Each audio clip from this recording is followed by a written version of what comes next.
So I heard my inner child on this one. She was like, can we go outside and play?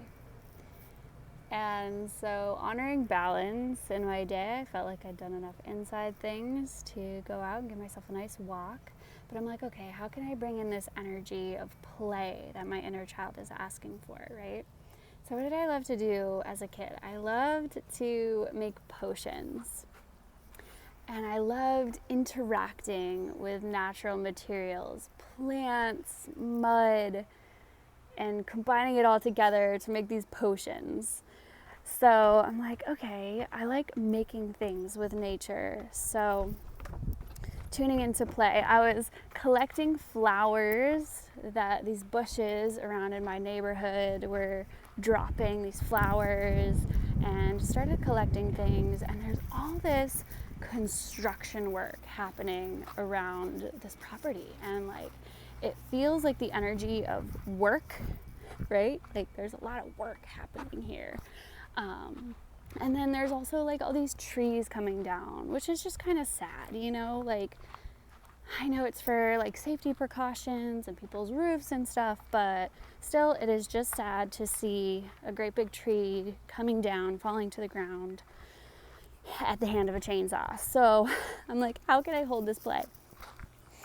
So, and also honor like what's happening here. So I started to make an altar out of all these bits of nature that I've collected.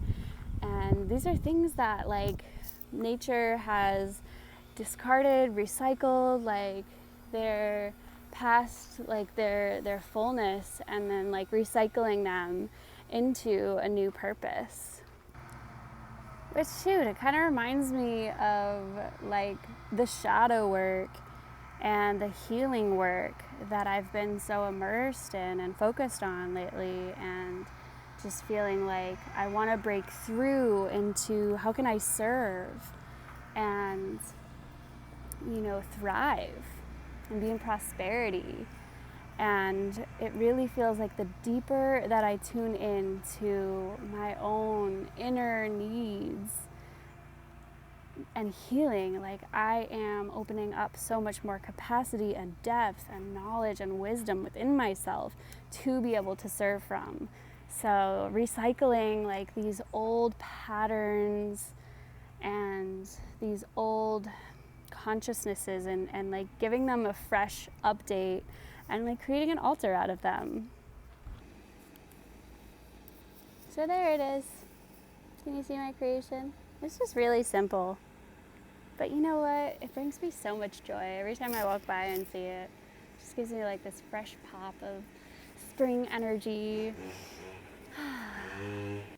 So it's really profound what can come simply from tapping into your inner child. And this whole train of thought came from the prompt to give myself in this moment a message from my younger self.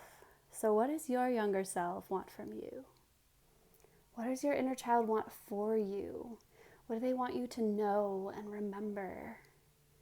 Children are so wise and closely connected to Source, having just been merged and one with Source consciousness. So tune into this. Your inner child knows the way.